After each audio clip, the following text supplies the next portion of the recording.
बिस्मिल्लाहिर्रहमानिर्रहीम। अस्सलाम वालेकुम। ये आपका अपना डिजिटल प्लेटफॉर्म है। मैं तारिक मतीन हूँ। वल्लाहु खैरुल माकिरीन। अल्लाह सबसे बेहतर तदबीर फरमाने वाला है। वही बचाएगा मेरे देश को बलाओं से, जो बारिश में शजर से घोंसला गिरने नहीं देता, क्योंकि उसकी तदबीर तमाम तदाबीर की इमाम है। मौजूदा सूरत हाल में फ़ौज ने एक बड़ा पैगाम दिया है और इस पैगाम को हमें रीड करना होगा, फ़ौज के बड़ों के इस बड़े पैगाम को, जो गुज़श्ता रोज़ तहरीक तहफ़्फ़ुज़ आईन पाकिस्तान की जानिब से पैगाम था। उस पैगाम के साथ मिलाकर तो आपको चीज़ें ज़रा ज़्यादा बेहतर अंदाज में मौजूदा सियासी फ़िज़ा में समझ में आएंगी।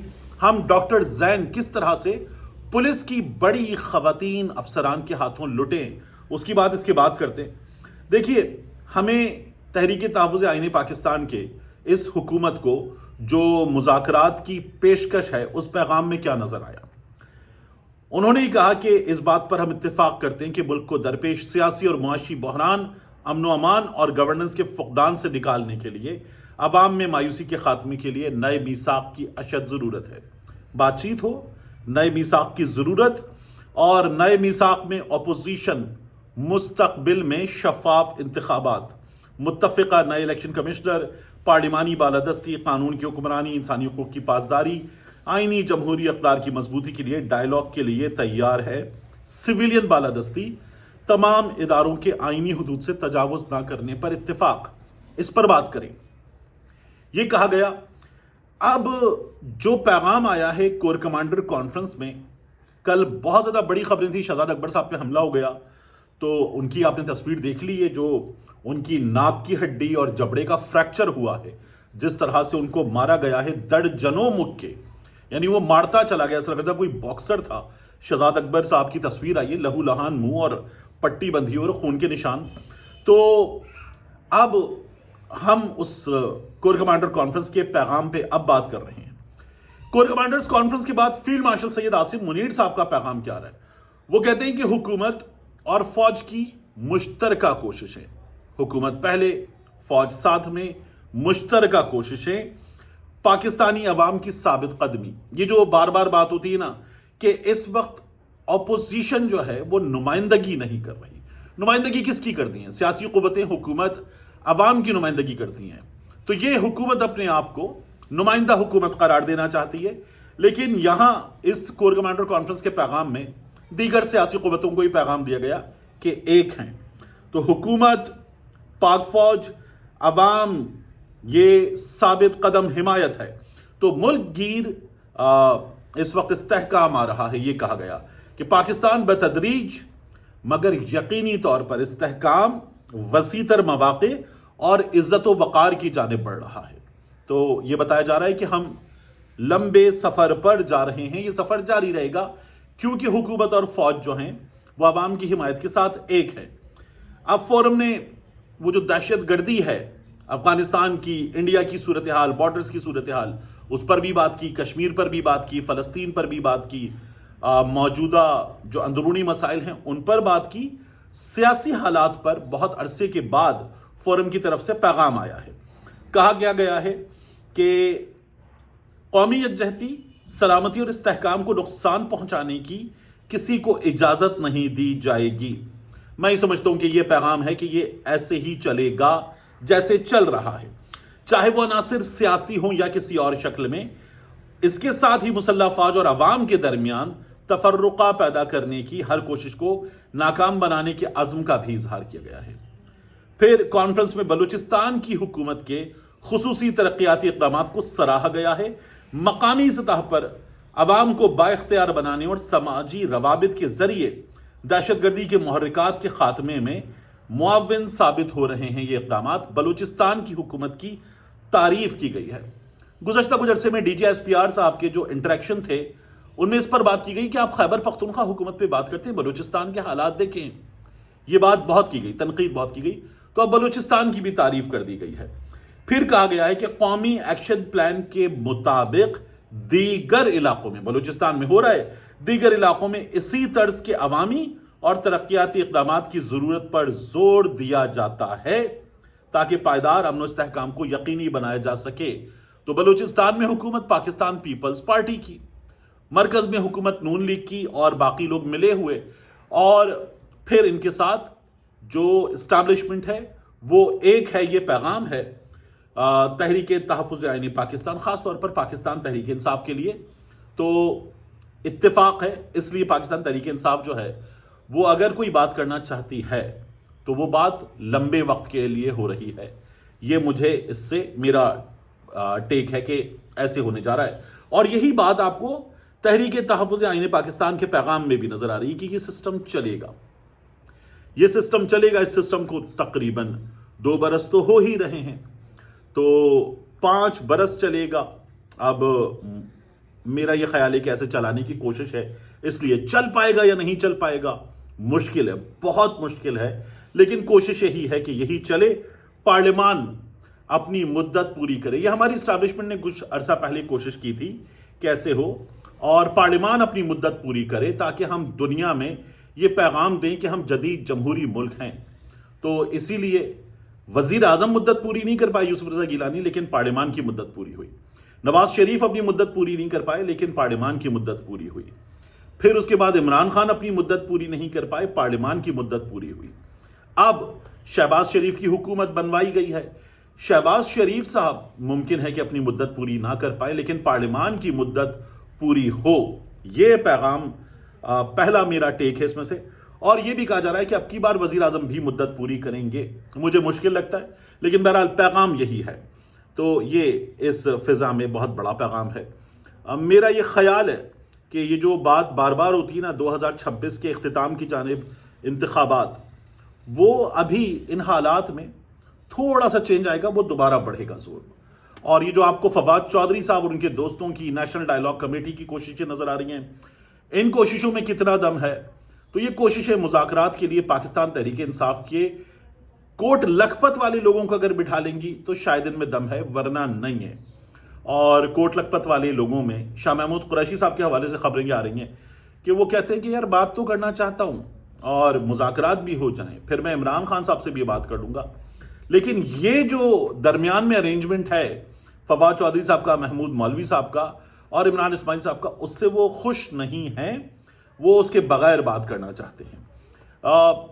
मेरा ये ख्याल है कि कोई अपनी एफर्ट कर रहा है तो वो कर ले, लेकिन फवाद चौधरी साहब की इन एफर्ट्स में सबसे बड़ा प्रॉब्लम यह है कि पाकिस्तान तहरीक इंसाफ का वर्कर सपोर्टर भी इन एफर्ट्स को बाय करने को तैयार नहीं है कि इनमें से कुछ निकलेगा, क्योंकि वो समझते हैं कि वहां से जो हिदायत हैं उनके मुताबिक ये लोग आगे बढ़ेंगे, और ये अपने हर मूव के लिए वहां की इजाजत के मोहताज हैं, इसलिए इनके पास कुछ बात करने के लिए रखा नहीं है।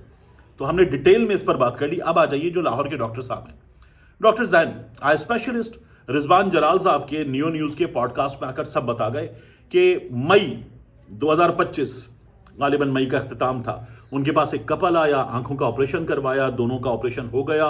डॉक्टर साहब कहते हैं कि किसी भी पेशेंट के ऑपरेशन हो जाने के बाद उसे एडजस्ट करने में कोई हफ्ता 10 दिन, बाज एक्सट्रीम केसेस में लग जाते हैं, कोई महीना भर 30 दिन भी लग जाते हैं, तो उसके बाद वो नॉर्मल होता है। वो कहते हैं हम डॉक्टर्स उनको पेशेंट्स को बता भी देते हैं। ऑपरेशन हो गया मियाँ बीवी दोनों का, तकरीबन कोई 3.5 लाख रुपए के करीब डॉक्टर साहब की तमाम चीज़ों की फ़ी वगैरह बनी। और उसके बाद खातून आ गई, जो बीवी थी वो आ गई और उन्होंने कहा मेरा ऑपरेशन ठीक नहीं हुआ, तुमने ऐसे किया, तुमने वैसे किया, छोड़ूंगी नहीं, जो होता है वो करने के बाद खातून ने कहा पैसे वापस करो। अच्छा, डॉक्टर साहब ये कहते हैं कि उनके हस्बैंड को प्रॉब्लम नहीं थी, लेकिन खातून ने बहुत शोर किया और तुम जानते नहीं हो टाइप की धमकियां वगैरह भी दी। डॉक्टर साहब ने कहा पैसे वापस कर देते हैं, आप शोर ना करें, अपनी रेपुटेशन बचाने की डॉक्टर साहब का कहना है। तो उन खातून ने कहा कि दोनों के वापस करो। शौहर को प्रॉब्लम नहीं थी, लेकिन डॉक्टर साहब से 4 लाख रुपए वापस लिए गए। अब डॉक्टर साहब कहते हैं तकरीबन 3.5 लाख रुपए खर्च हुए, मगर 4 लाख रुपए वापस लिए गए। तो डॉक्टर साहब का कुछ 50,000 तो यहीं पर ऊपर जा चुका। डॉक्टर साहब ने वो दे दिया, चेक्स दे दिए। डॉक्टर साहब कहते हैं कि एक SHO आए और उन्होंने कहा कि आपको बुलाया गया है। फिर वो कहते हैं 2 खवातीन SP साहिबान, ASP साहिबान, वो गुज़श्ता कुछ वक्त में इन्वॉल्व हुई और उन्होंने इन्वॉल्व होकर डॉक्टर साहब को ये बताया पहले कि आप लिख कर देंगे, आप ऐसे ऐसे ऐसे करेंगे, वरना आपको स्क्रू किया जाएगा। पहली बार में ये बताया गया और डॉक्टर साहब को कहा गया कि अब आप जो है कुछ नताइज होंगे तो आप जिम्मेदार होंगे, आप पे करेंगे। डॉक्टर साहब कहते हैं कि वो हो गया और वो तब भी चुप हो गए। फिर उसके बाद डॉक्टर साहब जो हैं उनके पास दूसरी ASP साहिबा आई। डॉक्टर साहब ने एक बार SP भी कहा ASP के अलावा, اور انہوں نے کہا کہ آپ پر FIR کروا دوں گی، اب آپ ان کو 10 لاکھ روپے دیں۔ 4 لاکھ ڈاکٹر صاحب پہلے دے چکے، 10 لاکھ روپے دیں۔ 10 لاکھ روپے کس چیز کے دینے ہیں؟ کیونکہ ان خاتون نے اطمینان نہ ہونے پر اب اپنا آپریشن کروایا ہے انگلینڈ میں، اور اس میں ان کا جانا، وہاں پر رہنا، آپریشن کروانا، ان پر تقریباً جو پیسے لگے ہیں وہ 10 لاکھ روپے لگے ہیں، تو اب آپ وہ پیسے دیجیے۔ اور ڈاکٹر صاحب نے کہا کہ یہ تو نہیں ہو سکتا، لیکن اس کے بعد ڈاکٹر صاحب کو کہا گیا آپ پہ FIR ہوگی، آپ کو نتائج بھگتنا ہوں گے، اور ڈاکٹر صاحب نے پھر وہ 10 لاکھ روپے 3 دن کی مہلت دی گئی کہ اس کے اندر اندر پے کریں۔ پے کر دیے ڈاکٹر صاحب نے، وہ بھی پے کر دیے، اور اس کے بعد ڈاکٹر صاحب جو ہیں وہ پھر انہیں شاید، مجھے اب یہ لگتا ہے کہ ان کو کوئی بگ بردر ملا ہے۔ آپ یہ دیکھیے کہ ڈاکٹر صاحب جو جن خواتین کا نام نہیں لے رہے ان کے بارے میں، لاہور کے بڑے کرائم رپورٹرز وہ اب نام لے رہے ہیں کہ ان میں ایک ASP ہیں شہر بانو نقوی صاحبہ، خرم ذرا مرڈر ہو گیا ہیں وہ، تو شہر بانو نقوی صاحبہ، اور ایک نام لیا جا رہا ہے خاتون کا ASP بریرہ صاحبہ، کہ ان دونوں نے ڈاکٹر صاحب کو وہ دھمکیاں اور یہ کہ آپ ان خاتون کو پیسے دیں وہ انہوں نے کی ہیں۔ ڈاکٹر صاحب جو پہلے پیسے دے چکے، 4 لاکھ دے چکے، SHO سے ڈر چکے، ڈاکٹر صاحب یہ بتاتے ہیں کہ میں سرکاری ملازم ہوں، میں پڑھاتا ہوں، میرا 19 گریڈ ہے اور میری ایک ریپوٹیشن ہے، وہ ایک SHO کے کہنے پر، پھر اس کے بعد ایک ASP صاحبہ کے کہنے پر پیسے دے چکے 4 لاکھ، پھر 10 لاکھ کے چیک بھی دے چکے ذرا ریلیکٹنس شو کرنے کے بعد۔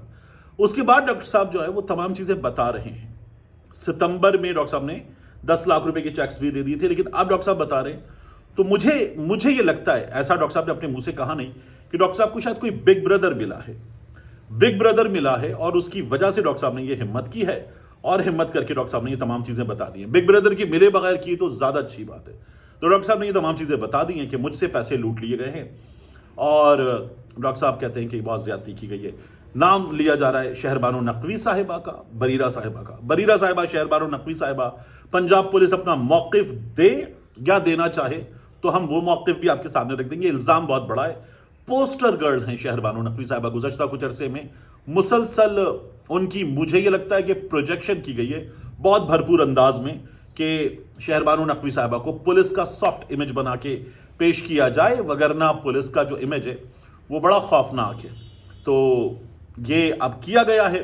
آپ ڈاکٹر صاحب کس وجہ سے یہ تمام باتیں کر پائے ہیں، اتنی ہمت کی ڈاکٹر صاحب پہ کہاں سے آئی، یہ ہمارے سامنے آنا چاہیے، لیکن بہرحال ڈاکٹر صاحب آپ تمام چیزیں بتا رہے ہیں، بہت بڑی بات ہے، تو یہ کھل کے سامنے آنا چاہیے، اور پتہ چلنا چاہیے کہ پولیس میں اس طرح کے لوگ کیسے ہیں۔ ہم نے دیکھا اسلام آباد میں خاتون ڈاکٹر آ گئیں کہ ان کو ہراس کیا گیا، پھر اس کے بعد دھڑا دھڑ پولیس والے، اور ایک پنجاب میں لاہور میں ایک خاتون آئی ہیں، ہائی کورٹ تک آئی ہیں، وہ بتاتی ہیں کہ ان کے پورے خاندان کو، بیٹوں کو مار دیا گیا ہے، اور یہ CTD نے کارنامہ انجام دیا ہے، CTD کے کارنامے مسلسل سامنے آ رہے ہیں۔ تو یہ تو بہت ہی خوفناک کہانیاں ہیں جو پولیس کے ہمارے سامنے آ رہی ہیں، اور ان کہانیوں کی وجہ سے پولیس کا امیج بدنام ہو رہا ہے، اور پولیس نے اس پر کوئی ریئیکشن نہیں دیا، کوئی بھی ریئیکشن نہیں دیا۔ یہ اپنے آپ میں ایک بہت خوفناک چیز ہے۔ آخری چیز، سہیل آفریدی صاحب پہ الزام لگا، ناز بلوچ صاحبہ جو پہلے پاکستان تحریک انصاف میں تھیں، پیپلز پارٹی میں چلی گئیں، انہوں نے بھی، فرحان ورک صاحب بڑی تنقید کرتے ہیں پاکستان تحریک انصاف پہ، انہیں جہانگیر ترین صاحب کے قریب سمجھا جاتا ہے، اسٹیبلشمنٹ کے قریب سمجھا جاتا ہے۔ ورک صاحب نے بھی کہا کہ سہیل آفریدی کے پروٹوکول کی گاڑی نے اسلام آباد میں ایک گاڑی کو ٹکر ماری، اور ٹکر مار کے اس گاڑی کو روکا، اور طاقت کا مظاہرہ کیا، گارڈز وغیرہ اترے، اور گارڈز نے اتر کے ایسی کی تیسی کر دی اس گاڑی کے مالک کی۔ یہ بڑی خوفناک چیز تھی، لیکن اب جو ہے وہ ہمیں یہ کہانی ذرا مختلف پتہ چل رہی ہے۔ دیکھیے، سہیل آفریدی صاحب پہ الزام لگا کہ ان کے پروٹوکول کی گاڑی نہیں کی۔ ایک تو CM کا جس طرح کا پروٹوکول دکھایا جا رہا ہے نا، اس طرح کا پروٹوکول CM کا ہوتا نہیں ہے۔ آپ یہ ویڈیو میں آپ کو دکھا دیتا ہوں، آپ خود دیکھ لیجئے، یہ پروٹوکول کی گاڑیاں آ رہی ہیں، اور ان پروٹوکول کی گاڑیوں میں آپ دیکھیے کہ ہو کیا رہا ہے۔ سڑک پر ایک گاڑی کو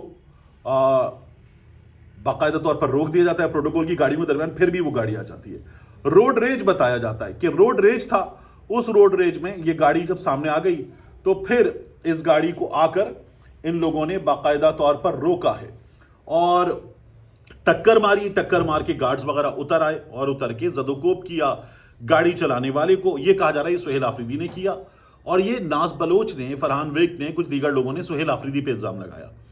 اس کو میں نے خیبر پختونخوا حکومت کے لوگوں سے چیک کیا. انہوں نے کہا کہ ایک ہم نے یہ کیا نہیں, دوسرا ہم نے سوشل میڈیا پر وہیں پر جواب دے دیا کہ یہ سہیل آفریدی کا پروٹوکول نہیں ہے. اب یہ پھر کسی بڑے افسر کا پروٹوکول ہے, یہ سی ایم وغیرہ کا پروٹوکول نہیں, کسی وزیر کا, کسی بڑے افسر کا پروٹوکول ہے. اور میرا ایک اور سوال ہے, یہ فوٹیج سامنے آ جائے گی کہ ایک طاقتور کی گاڑی نے کسی کی گاڑی کو مارا اور پھر اس کے بعد روڈ ریج کا مظاہرہ, اترنا, اتر کے کٹ لگانا, یہ سب کچھ کر دیا گیا. وہ جو جج صاحب کے بیٹے نے 2 خواتین کو مار دیا, اس کی فوٹیج کہاں ہے؟ وہ جج صاحب اس سسٹم کو پسند ہیں, اس لیے عطا تارڑ صاحب یہ بھی کہہ دیں گے کہ ہم تفتیش کریں گے, چیزیں سامنے لائیں گے, لیکن کچھ بھی سامنے نہیں آیا.